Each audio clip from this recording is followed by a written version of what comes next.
Grup Timur Championship menyajikan banyak drama yang gak diduga-duga. Persipura Jayapura yang diunggulkan promosi justru terseok-seok di papan tengah. Namun perubahan besar langsung ditunjukkan Mutiara Hitam pasca menunjuk Rahmat Darmawan. Sementara PSS Sleman dan Barito Putra saling sikut agar bisa kembali promosi ke Liga 1. Nasib naas justru menimpa PSIS Semarang yang gak pernah meraih kemenangan di 6 laga dan berpeluang besar degradasi ke Liga 3. Cetak Gol coba merangkum ketatnya persaingan Grup Timur Championship sebagai berikut.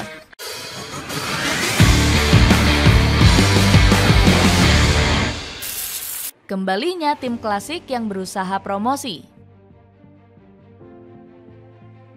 Format Liga 2 musim ini sengaja dibuat berbeda dibanding musim sebelumnya.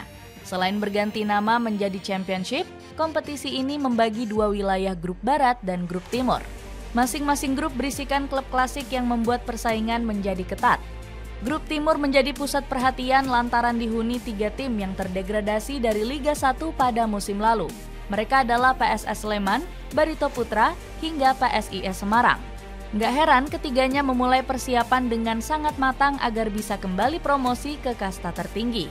Sebut saja PSS Sleman yang jor-joran di bursa transfer musim panas kemarin. Klub yang bermarkas di Stadion Maguwo Harjo ini berhasil mendaratkan sejumlah bintang kelas kakap. Mulai dari Muhammad Tahir, Frederick Injai, Rico Simanjuntak, Irfan Mofu, Muhammad Kanu, hingga Terence Puhiri. Gak lupa skuad Elja juga mempertahankan beberapa bintang asing mereka. Salah satunya Kleberson yang memantapkan setia dan kini diberi mandat sebagai kapten.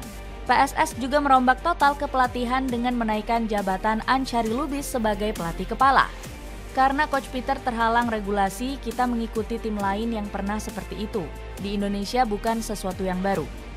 Sesuai regulasi, ada Coach Ansyari Lubis yang punya lisensi AAFC sebagai head coach dan Peter tetap di dalam tim, kata Leonard Tupamahu.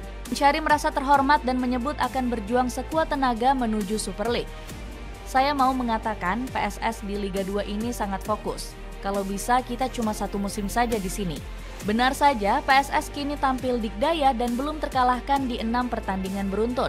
Skuad Elang Jawa bersaing dengan Barito Putra di posisi kedua yang baru saja menelan kekalahan. Ketatnya persaingan Grup Timur pembenahan Persipura Persela. Dari 2 klub yang berada di papan atas, publik sepak bola melupakan nama Persipura Jayapura. Klub asal Papua ini masih kesulitan menemukan ritme permainannya di Championship. Sejak degradasi di tahun 2022, Mutiara Hitam masih harus berjuang untuk bisa kembali ke Liga 1. Bahkan di awal musim ini, Boa Solosa dan kawan-kawan masih berkutat di papan tengah. Dari 5 pertandingan yang dimainkan, Persipura hanya bisa meraih 2 kemenangan saja. Sementara 4 laga sisanya diterima dengan hasil imbang dan 2 kekalahan. Dengan gesit Persipura langsung menggantikan Ricardo Salampesi ke Rahmat Darmawan. Pelatih yang identik dengan topi ini mengemban beban berat membawa Mutiara Hitam bangkit. Coach RD disebut nggak akan merombak total skuad yang telah disusun. Sebaliknya dia memfokuskan untuk memperbaiki taktikal game plan yang dirasa kurang. Gak cuma itu, Coach RD juga fokus membangkitkan mental dengan memberikan motivasi penuh. Saya pikir kita tetap harus optimis dan memberikan motivasi kepada semua pemain. Penting bagi kita menganggap semua pertandingan adalah final, kata ex-pelatih Sriwijaya ini. Masalah serupa juga dialami Persela Lamongan yang selisih 1 tangga di bawah Persipura. Padahal di bursa transfer musim panas lalu, Laskar Joko Tingkir melakukan manuver besar. 16 pemain baru yang berasal dari 4 tim Liga 1 sukses didaratkan. Namun kini Persela mampu bangkit dengan mengalahkan sang pemuncak klasemen Barito Putra.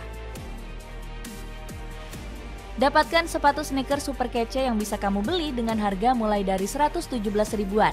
Cek link di bawah ini. Kerasnya pemain kunci. Perubahan besar yang digenjot Peripura langsung mendatangkan hasil instan.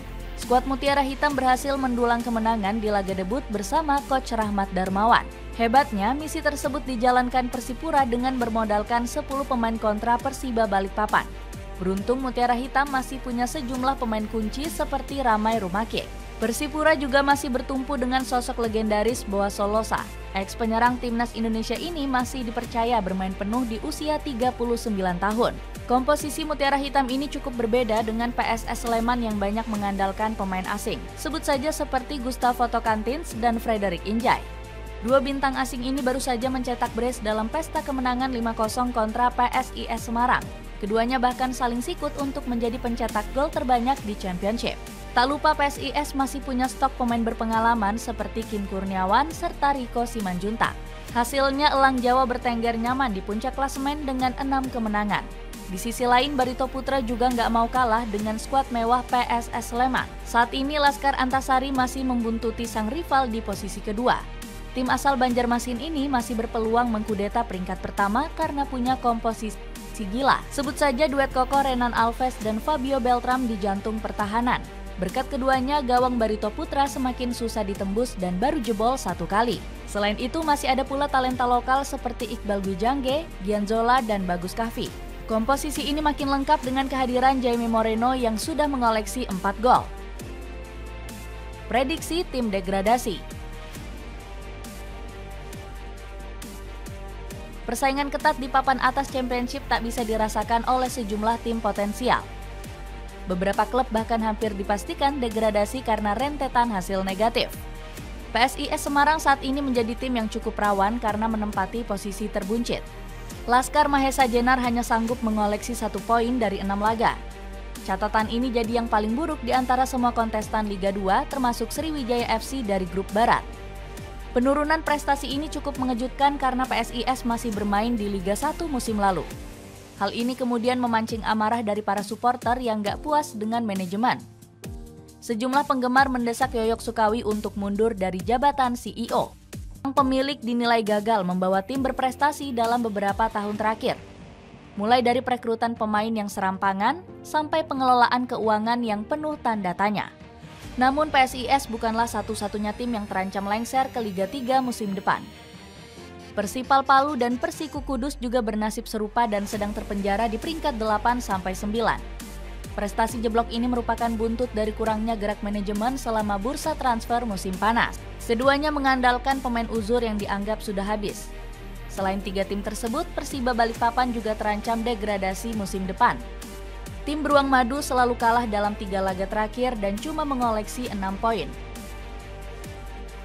Tampilanmu jadi makin casual dengan jaket parka yang bisa dibeli mulai 70 ribuan aja. Cek link di bawah ini. Itulah ulasan ketatnya persaingan Grup Timur Championship musim ini. Bagaimana pendapatmu? Tim manakah yang bakal merebut 1 tiket promosi ke Liga Super musim depan? Coba tulis pendapatmu di kolom komentar di bawah ini.